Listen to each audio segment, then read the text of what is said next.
Monday Nitro review. Ladies and gentlemen, this is the 4th episode of Nitro we have watched. Let's kick it off. Ladies and gentlemen, the dog is in a saddle. Does it get any better than that? It does. Alex Wright is kicking off the show. Okay, we haven't seen Alex Wright since Sabu tried to decapitate him a few weeks ago, so excited to see Das Wonder Kid in the ring again. It gets even better. One of my all-time favorites, Disco Inferno, is his opponent. I can't wait for this. WCW had a great mid-card title, and the TV title, WCW is incredibly top-heavy, so they did a good job of making the mid-card important with things like the TV title, the US title, the Cruiserweight title. All of those really mattered in WCW. They weren't all chasing the world title. A lot of wrestlers never got above that. They wanted to win the US title or wanted to win the TV title, and they were good with that and stayed in that lane, which made the mid-card really fun. And Disco personifies that. Disco wasn't, in today's wrestling, like, the mid-card titles are a stepping stone for the world title. But there's some wrestlers like Disco Inferno who, they don't need to do that. They don't need to ever elevate to where they're taking on Ric Flair and Hulk Hogan and Kevin Nash for the world title. They can exist kind of in their own little world in the mid-card. And he was the personification of that. He was a perfect fit. I loved Disco. He was a lot of fun. Fantastic guy for WCW. I also think it's good, and it's kind of a little bit old school, I guess, but I think it's good for wrestlers to have a gimmick like this that they can lean into. They don't have to worry about just getting themselves over for being themselves. They can kind of lean into the character, play the character out. It gives them something to hang on to. And nothing is more of that than the Saturday Night Fever kind of character. Alex Wright ends up getting the win with the backslide. Pretty quick match, but a fun match. Good to see Alex Wright. Good to see Disco. Good opener. Alex Wright is getting a push, I would say, in WCW at this point. He's a young, good-looking, good worker, all that stuff. So he's getting kind of the rocket strapped to him, sorta. But in WCW, that can only get you so far. Like, WCW had what I call like a favorite nations problem, where if you don't know what the favorite nations contract is, that's what basically built WCW. But favorite nations contract was what they gave Kevin Nash and Scott Hall that said, no matter who we bring in, whatever we pay them, we will pay y'all equal or more. Okay, so they would bring in, which then benefited Hall and Nash, because if they went and got Bret Hart obviously is going to get a ton of money, but that's going to lift the contracts for Nash and Hall. What that did, though, is it forced WCW to be very top-heavy with the booking, where if they're paying these top guys all of this money, and they're the top guys, they have no incentive to develop and boost and build an Alex Wright. They are going to allow the Roddy Pipers and the Bret Harts and the Kevin Nash and the Scott Halls and the Hulk Hogans and the that group of people, the Stings, they're going to allow them to really kind of dictate things. So there really wasn't ever a build or like a young guy who was built up that kind of toiled in the mid-card and whatever. It just wasn't a thing. So Alex Wright is getting a push, but in WCW, that can only be so much. Hogan and Jimmy Hart are in the back. So this is the first time we've seen Hogan since Fall Brawl. We knew he was going to be here or be on the show in some capacity. He's in a thick neck brace. Remember, the Giant broke his neck, killed him at Fall Brawl. He starts off the interview by doing some neck exercises. Hogan says he's back on track, hasn't missed a workout, all that stuff. He challenges the Giant to a monster truck fight. Now, this is real confusing, but apparently if the Giant can beat his monster truck, then he gets a title shot. Now, a lot of questions here, which hopefully they get answered. Question number 1, what is a monster truck fight?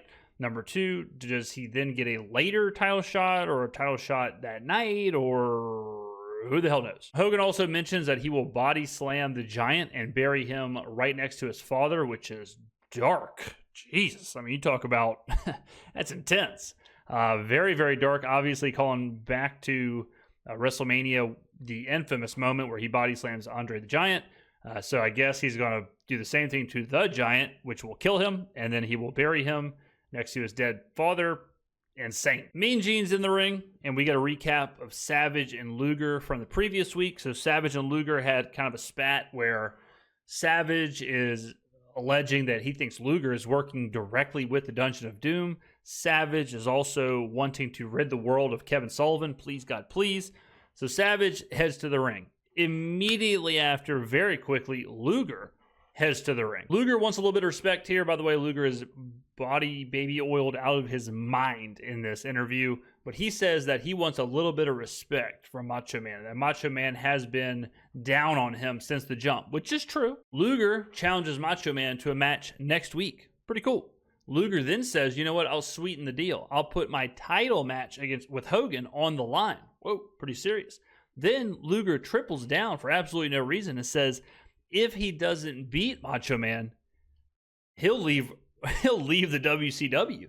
Now, what's Macho Man putting up? Absolutely nothing. Ooh, tough negotiation for Luger. So let me explain what's going on here. So now we have a match next week with Lex Luger and the Macho Man, where Luger, if he doesn't win, he loses, obviously, his world title opportunity with Hulk Hogan, but he also is leaving the company, which is quite the stakes. Bischoff tries to clear up the machine versus machine Hogan Giant situation. So it's going to happen in Halloween Havoc. There's a little bit of a vignette here where they do like an anamorph situation of these two morphing into actual trucks.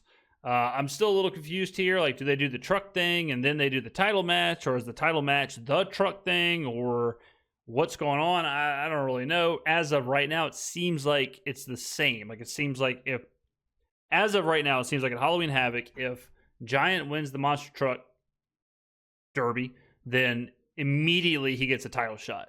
Is it in the same place? I don't know, but that's just what it seems like to me. Colonel Parker is out with Kurosawa. Colonel Parker is managing like 20 different people right now, and they're all incredibly different. I mean, it doesn't get more different than Kurosawa and Bunkhouse Bunk, but I digress. Kurosawa apparently recently broke Hawk's arm. Get well soon to Hawk. Pitbull Parker from Fall Brawl fame is Kurosawa's opponent tonight. First time I've seen or heard of Kurosawa, but I'll give him this. He's got one absolute hell of a look. During the match, Kurosawa splats Pitbull Parker onto the concrete. Really tough spot for Pitbull to take. I would assume at this time Pitbull is getting paid virtually nothing by WCW, so he certainly isn't getting paid enough to take this spot. Kurosawa's targeting the arm. I would assume they're going to make the arm breaker like his finisher or something because he just broke Hawk's arm. So pretty good storytelling here from WCW. Pitbull surprisingly is getting a lot of offense here. I mean, he kind of seems like a meme because he's an army guy or whatever, crawling or rappelling from the roof, but this has actually been a really good like back and forth match. Kurosawa hits like a belly to back with a bridge out of nowhere and gets the 3 count. Forget what I said about the armbar. That did not happen. The announcers make it sound like Kurosawa just dominated Pitbull, but that was anything from it. That was a match that you would expect these two to be having a program. I don't know if Pitbull was going into business for himself and looked better than he should have, but I mean, this was a very back and forth affair. Up next, Macho versus the Taskmaster. Okay, pretty big match here. So last week, Macho made it clear that it was his job to get rid of the cockroach that is the Taskmaster, and I hope that he does that because I hate this guy. So come on, Macho Man. Psych! Arn Anderson and Brian Pillman are in the ring. Okay, never mind. So I was wondering if Anderson would kind of rebuke Pillman because Anderson is a holier-than-thou, super pure enforcer, and Pillman helping him makes it look kind of underhanded. So I was wondering how that would play out. Seems as if Anderson is totally cool with that. Him and Pillman seem to be pretty buddy-buddy here. So put that conspiracy theory away. Arn says Rick is just whining and that the better man won. And he also mentioned that Rick has isolated himself from every single person in the locker room and that he will never, ever find a tag team partner to agree to take on Anderson and Pillman, which is probably a good point. So now we have this fun little game of who the hell can Ric Flair talk into being his tag team partner. Okay, now the Taskmaster is out. All right, so now it is officially Taskmaster versus Randy Savage time. It is happening. Here we go. Come on, Macho Man. Hand up. I expected this to be the main event. It is not. Later on tonight, we get Lex Luger versus Meng. Okay, what a stacked show. Zodiac is at ringside, and pretty much immediately he attacks Savage. Zodiac and Savage are wearing like the same exact ring gear for some reason. Because of Zodiac, Taskmaster gets the jump on Savage, and Taskmaster is whooping his ass.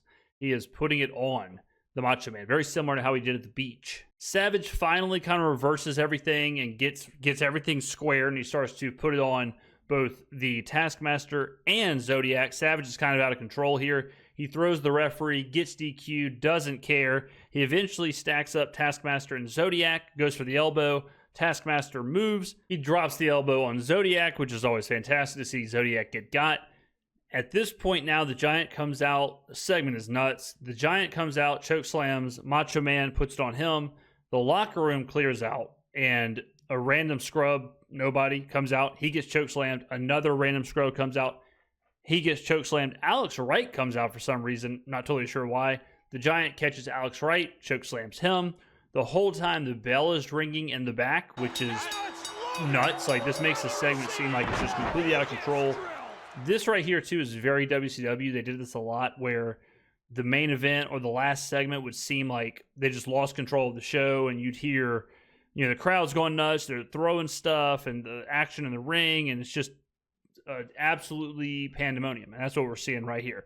Luger comes down. So Luger comes down to the ring, and I'll admit, I'm not a Luger guy. I think he's kind of hokey and corny, but I popped. Like, this was cool. The Giant is ruining the show. Lex is coming out to handle things. Very cool moment. Savage gets another choke slam while Lex is heading to the ring. Lex gets down there. He goes to check on Savage, but Luger and Giant kind of botched this. Like, I understand what was happening.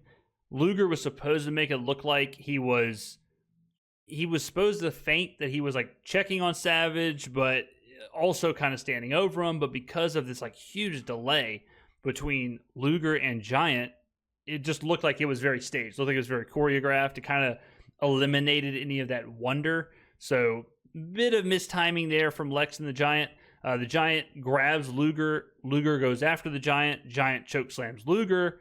The segment is crazy. Like, the segment is nuts. It's very fun. It's chaotic, but it was good. It was a good segment. I enjoyed it. It makes the Giant look like an unstoppable force. Insane turn of events. The Luger and Meng match is still on. I figured because of all the chaos, like, that was just the end of the show. But Meng is out. Luger just took a choke slam from those dominant force in the show. And so now we're on. So, okay, Meng versus Luger, main event. Meng makes his way to the ring, sprinting a la Ultimate Warrior. Renegade. By the way, Bischoff says that Hogan will be on the show next week. So we're assuming Hogan will be in the ring to prop up their Halloween Havoc match between him and the Giant, a.k.a. Machine vs. Machine. Meng is unsurprisingly dominating to start the match. By the way, a little shoot talk here. Virtually everybody always says that the toughest actual wrestler, the biggest badass IRL, was Meng. It's like universally accepted that Meng was a true to form, true to life badass. Pretty cool, but the story now is that the Taskmaster is not happy with the Giant for attacking Luger, which is pretty solid storyline, because now I think you have this rift where the Taskmaster wants to kind of control Luger or befriend Luger or whatever. The Giant, who is with the Taskmaster, doesn't care. And now you have this idea of like, okay, well, is the Taskmaster losing control? Like, is he losing control of the Giant? Is the Dungeon of Doom kind of crumbling? Like, is Luger his next protege? So some seeds are being sowed there for a pretty decent storyline in the future. Luger finally turns things around. It's been a minute. Like, Meng is really dominating this. Meng is, pretty much on the offensive the entire time. As Luger gets things going, the ref breaks things up because Luger is kind of stomping out Meng. As the ref is breaking up Luger and moving Luger away, Meng pulls out this like golden spike. He then spikes Luger in the throat and wins. He covers him and wins. And at first, I'm like, what the hell is this? Like, this is Lex Luger. This is arguably the biggest guy that you've brought in after Hulk Hogan. This guy has a title shot with Hulk Hogan. This guy is facing Macho Man next week. Like, why would you lose? Why would you beat him here? Especially with Meng. But then I've thought, oh, well, it makes sense. Luger is weakened after the attack from the Giant, so the loss isn't that big of a deal. And Meng cheated with the golden spike. And it makes Luger's match against Macho Man look even more stacked against him, where now he's putting up his title match, he's putting up his career basically. He just got dominated by the Giant. Oh, and he just lost to Meng. So it makes it look even more of like a heroic win with his match next week against Savage, which I assume he's going to win because I know that Luger is not going to be kicked off of Nitro. So I like the storytelling. Like, that's okay. You know, like when you first see it, you're thinking, well, this is kind of weird, but then boom, storytelling's there. So look at WCW. Like I said last episode, like they're starting to tell a story. They're starting to figure some things out here. And WCW, whatever you think about them, like they did give us basically the most like Shakespearean storyline of all time with what will soon be the NWO and Sting's Crow era, and then the chase down of Sting to Hollywood Hulk Hogan. But that's happening right now. I keep mentioning this because this seems like it has nothing to do with that, but that's why Sting was so upset with the turn, like with Hollywood Hulk Hogan, because Sting, at this point, it is Sting, Hogan, Luger, Macho Man kind of standing up for WCW against the Dungeon of Doom.